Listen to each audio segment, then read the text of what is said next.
Hello everyone, welcome to our channel অঙ্ক চর্চা। অনেকেরই মন খুব ভেঙে গেছে, তো ভাঙ্গা মনকে জোড়া লাগাও এবং জোড়া লাগিয়ে আশার আলো আবার দেখতে শুরু করো। এবার কেন ভাঙ্গা মনকে জোড়া লাগাবে এবং কেন আশার আলো দেখবে, এটা আমি আজকে এই ভিডিওতে বলবো।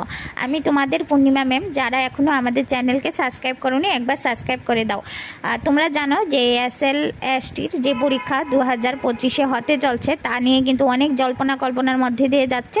কালকে যে সুপ্রিম কোর্টের রায়টা আসলো তা নিয়ে কিন্তু আজকে আমি ডিসকাস করব যে একটা অ্যামাউন্ট, মানে যারা আগে SSC 2016-তে যারা চাকরি পেয়েছিল এবং যাদের চাকরি চলে গেছিলো তাদের জন্য কিন্তু একটা 10 মার্কের যে নাম্বারটা সেটা কিন্তু দিয়ে দেওয়া হচ্ছে। একদম ফাইনালি বলা হয়েছে যাদের মানে ফাইনাল যে টিচিং এক্সপিরিয়েন্স আছে, বলেছে টিচিং এক্সপিরিয়েন্স যারা গভর্নমেন্ট, একদম ডাইরেক্টলি বলেছে যে গভর্নমেন্ট বা গভর্নমেন্ট আন্ডারটেকিং স্কুলে ছিল তাদের কিন্তু 10 মার্ক দিয়ে দেওয়া হবে, যেটা তোমরা নন বেস্ট স্টুডেন্টরা পাবে না। কারণ আমরা সবাই কি প্রাইভেট স্কুল দিয়ে যাত্রা শুরু করি, ঠিক আছে? গভর্নমেন্ট আন্ডারটেকিং স্কুলে তো এইভাবে নেয় না, বা গভর্নমেন্ট স্কুলে তো এইভাবে দেওয়া যায় না। আমরা যারা যে স্কুলে ঢুকি আমরা কিন্তু প্রাইভেট স্কুলে ঢুকি, তো সেক্ষেত্রে আমাদের 10 নাম্বার একদমই চলে যাচ্ছে, এবং 10 নাম্বার চলে যাওয়া মানে অনেকটাই বড় ব্যাপার। আমি জানি অনেকেই মন ভাঙ্গা আছে, সবাই আমাকে ফোন করছিলে, এখন পর্যন্ত সবার সাথে আমি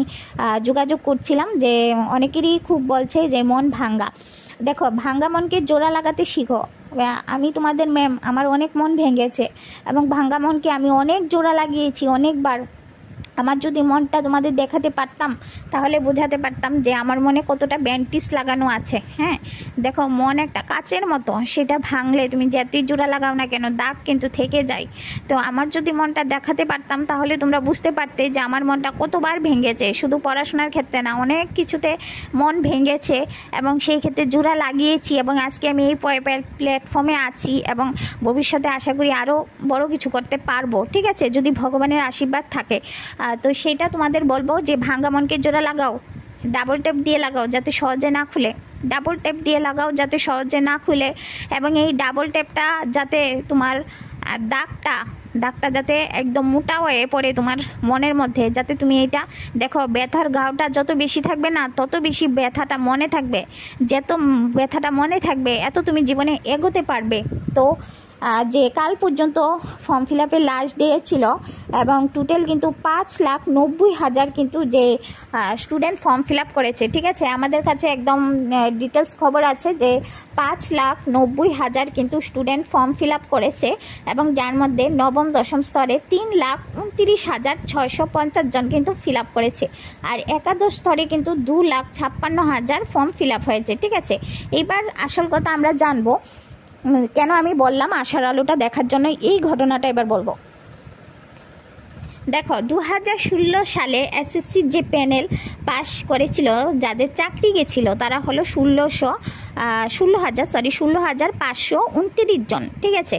তাহলে 16,529 জনই ফর্ম ফিল আপ করবে, ঠিক আছে? যেহেতু তাদের এখানে অ্যাডভান্টেজ দেওয়া হয়েছে, তাহলে এখানে ফর্ম ফিল আপ হওয়ার কথা ছিল 16,529 জন, কিন্তু ফর্ম ফিল আপ করেছে, আমাদের কাছে একদম ডিটেল প্রুফ আছে যে ফর্ম ফিল আপ করেছে 13,700 জন, ঠিক আছে? 13,700 জন করেছে, তাহলে কতজন করেনি? 2,829 জন কিন্তু ফর্ম ফিল আপ করেনি। তাহলে তোমাদের কম্পিটিশন থেকে কতজন বাদ? 2,829 জন কিন্তু একদম তোমাদের কম্পিটিশন থেকে বাদ হয়ে গেছে, ঠিক আছে? 13,700 জনের মধ্যে ধরে নিতে পারো শুধুমাত্র 10,000-এর সাথে তোমার কম্পিটিশন হবে, বাকি 3,000 তুমি আরও বাদ দিয়ে দিতে পারো। এমন অনেক টিচার আছে যারা নিজেকে মানে সেইভাবে প্রস্তুতি নিতে পারবে না বা সেইভাবে প্রস্তুতি নেবে না, বা পরীক্ষার ফর্মটা শুধু ফিল আপ করেছে, পরীক্ষাটায় বসবে শুধু, এরকম মেন্টালিটি নিয়ে এমন অনেক 3,000-এর মতো স্টুডেন্ট আছে, ধরে নিতে পারো। তাহলে তোমার কম্পিটিশনটা কতজনের থাকছে? শুধুমাত্র 10 থেকে 11,000 ধরি, আমি 11,000-ই ধরি, 11,000-এর সাথে তোমার কম্পিটিশন হচ্ছে। পোস্ট কতটা আছে? 9, 10, 11, 12 মিলিয়ে কিন্তু পোস্ট আছে 35,000। 10,000 যদি চলেও যায় আরও কত আছে বলো? 10,000, 35,000 থেকে 10,000 চলে গেলে আরও 25,000 আছে। সেই 25,000 নিয়ে তোমাদের কম্পিটিশন, সেই 25,000-এর থেকে একটা সিট তোমার পেতেই হবে। সেই একটা সিটের জন্য কিন্তু তোমার লড়াইটা 25,000-এর যে চাকরি নিয়ে তোমার লড়াই না, কিন্তু শুধু একটা মাত্র সিট নিয়ে লড়াই, তো তার জন্য বলছি নিজের মনটাকে জোড়া লাগাও এবং সেই মনটা নিয়ে ভাঙ্গা মনের ব্যথাটা নিয়ে পড়তে শুরু করো, ঠিক আছে? ওদের এক্সপিরিয়েন্স আছে, ওরা 10 মার্ক পাবে, তোমরা 10 মার্ক পাবে না, তাতে কোনো কিছু আসে যায় না। লেখা পরীক্ষাও তো পাস করতে হবে, তাই না? লেখা পরীক্ষায় তোমরা ভালো স্কোর করবে আমি জানি। যারা দীর্ঘদিন অপেক্ষা করে বসেছিলে এই SLST পরীক্ষাটার জন্য, এই সুবর্ণ সুযোগটা তোমাদের কাছে এসেছে। হ্যাঁ, যদি ঠিকভাবে পরীক্ষা হয়, তোমরা যারা নতুনরা আছো সব থেকে বেশি পাবে আমি জানি। নতুনরা সব থেকে বেশি পাবে। তোমাদের মধ্যে সেই ট্যালেন্ট আছে, আমি জানি তোমাদের মধ্যে সেই ট্যালেন্ট আছে। তো আজকে থেকে আরও প্রিপারেশনটা আরও ভালো করে করো। তোমাদের আর বেশি দিন সময় নেই। আমি কিন্তু একটা ভিডিওতে বলেছিলাম 40 দিনের স্ট্র্যাটেজি, যারা লাইফ সেন্সার আছো কীভাবে করবে, এইটা কিন্তু ভালো করে দেখে নাও। যে চ্যাপ্টারগুলি বলেছি সেই চ্যাপ্টারগুলি ভালো করে পড়ে নাও, তাহলে কিন্তু এক ধাপ এগিয়ে যাবে। আর আমরা কিন্তু দিচ্ছি আমাদের মক টেস্ট, যেখানে কিছু স্বল্প পরিমাণে যারা প্রথম 100 জন থাকবে তাদের 399 টাকা দিয়ে একদম A to Z সবগুলি চ্যাপ্টারের কিন্তু মক টেস্ট দিতে পারবে, এবং কিন্তু যে ফুল মক টেস্টও দিতে পারবে এই 1-1.5 মাস, ঠিক আছে? এখন শুধু মক টেস্ট দাও। আর মক টেস্ট কিন্তু ভীষণ ইম্পর্টেন্ট। শুধু তুমি যে চ্যাপ্টার শেষ করলে বাস চলে গেলে হবে না, কিন্তু মক টেস্ট দিলে তুমি বুঝতে পারবে যে তোমার প্রিপারেশনটা কতটুকু হয়েছে, ঠিক আছে? আর একটা কথা বলবো, আজকে কিন্তু পরীক্ষার রুটিন আসার কথা ছিল, এখনও পর্যন্ত আমি দেখলাম পরীক্ষার রুটিন এখনও পর্যন্ত আপলোড করা হয়নি। হয়তো মাঝরাতে করা হয় সবসময়। SLSTর যতগুলি নোটিফিকেশান বেরিয়েছে সবগুলি মাঝরাতে বেরিয়েছে, তো এটাও মনে হয় মাঝরাতে বেরোবে পরীক্ষার রুটিনটা। কিন্তু আমরা আইডিয়া করতে পারি যে 7 থেকে 14 তারিখের মধ্যে সেপ্টেম্বরের কিন্তু পরীক্ষাটা হয়ে যাবে। আর আজকে কিন্তু গভীর রাত্রে আমার মনে হয় যে ডেটটা বের হবে, ঠিক আছে? কালকে লাস্ট ডেট ছিল যে 21 তারিখ তোমাদের ফর্ম ফিল আপে। সেখানে কিন্তু মাত্র বেশি স্টুডেন্ট না, 5,90,000 মাত্র। কিন্তু তুমি যদি SSC যাও, SSC কিন্তু এর থেকে বেশি অনেক স্টুডেন্ট কিন্তু ফর্ম ফিল আপ করে। SSC রেলওয়ে যাও, এর থেকে বেশি ফর্ম ফিল আপ করে। তুমি কিন্তু অন্য স্টেট দেখো, অন্য স্টেটেরও কিন্তু যে কোনো এক্সামের মধ্যে এর থেকে বেশি কিন্তু ফর্ম ফিল আপ করে। এবার তুলনামূলক কিন্তু কম ফর্ম ফিল আপ হয়েছে, 5 লাখ, কিন্তু এত বেশি না, বা এত বেশি না ধরতে গেলে, মানে ক্যালকুলেশন করলে কিন্তু অনেক বেশি। আমরা যারা আমরা পরীক্ষার্থী তাদের জন্য অনেক বেশি, ঠিক না? 5 লাখ স্টুডেন্টের সাথে তোমাদের কম্পিটিশন করতে হবে। মানে তোমরা হয়তো ভয় পাচ্ছ, দেখো ভয়ের কিছু নেই। এই 5 লাখের মধ্যে দেখবে 2 লাখ মানুষ কিছুই পড়ে যাবে না, শুধুমাত্র ওরা যাবে পরীক্ষায় বসতে, ঠিক আছে? তাহলে বাকি 3 লাখের সাথে শুধুমাত্র তোমার কম্পিটিশন হবে। 3 লাখের থেকে এই যে 11,529 জন যারা থাকবে, মনে করো আগে যে যারা 2016-তে মানে এক্সপিরিয়েন্স টিচার ওরা থাকবে, ঠিক আছে? তো সেই ক্ষেত্রে ঘাবড়াবে না, একদমই ঘাবড়াবে না। একদম কম মানে কি বলবো, একদম কম কিন্তু মানে কম্পিটিশান, মানে সেই তুলনায় কম্পিটিশান ধরি আমি SSCর ক্ষেত্রে, রেলওয়ের ক্ষেত্রে, সেই ক্ষেত্রে কিন্তু একটু কমই কম্পিটিশান দেখা যাচ্ছে। এবারের তুলনায় অনেকে হয়তো বুঝে গেছে যে হয়তো দুর্নীতির দেরুতে পরীক্ষাটা হচ্ছে, হয়তো আবারও দুর্নীতি হবে, সেটা ভেবে অনেকে কিন্তু পরীক্ষায় বসতে চায়নি, যার জন্য কিন্তু ফর্ম ফিল আপটা মানে খুব কমই হয়েছে ধরতে গেলে। কারণ পশ্চিমবঙ্গে এত বড় স্টেটের মধ্যে আরও কিন্তু ফর্ম ফিল আপ করার মানে আরও স্টুডেন্ট কিন্তু আছে। শুধু 5 লাখ স্টুডেন্ট B.Ed কমপ্লিট করে এমন না, কিন্তু প্রচুর স্টুডেন্ট আছে। তুমি যদি ক্যালকুলেশন করো পশ্চিমবঙ্গে প্রতিটা স্টেট ধরে তাহলে কিন্তু প্রচুর স্টুডেন্ট আছে। অনেক স্টুডেন্ট এই পরীক্ষা দেয়নি, ওরা হয়তো ভাবছে যে এখানে দুর্নীতি ভর্তি থাকবে।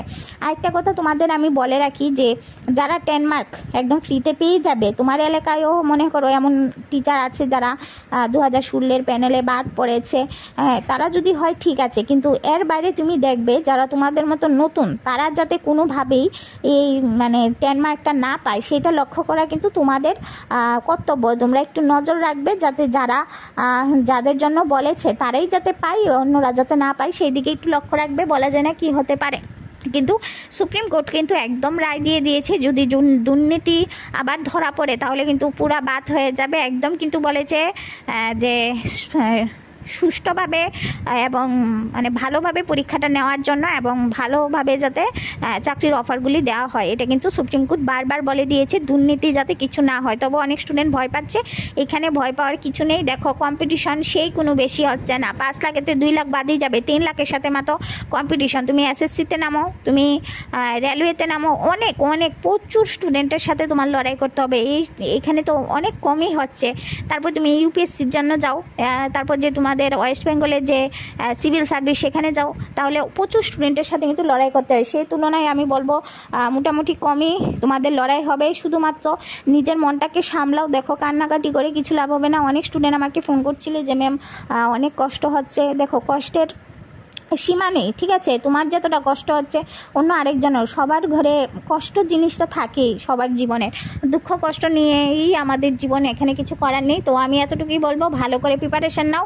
প্রিপারেশানে তোমাকে বোঝাতে হবে যে তুমি কতটুকু কষ্ট পেয়েছো। কষ্টটা যাতে সবসময় প্রিপারেশানের উপরে দিয়ে যায়, যাতে তোমার সরকারি চাকরিটার উপরে দিয়ে যায়, অন্য কোনো কিছু না। সব বাদ দাও, সব কিছু বাদ দিয়ে শুধুমাত্র এটা চিন্তা করো যে 35,000 তোমার চাকরি আছে, সেই 35,000-এর থেকে 10-11,000 বাদ দিলাম।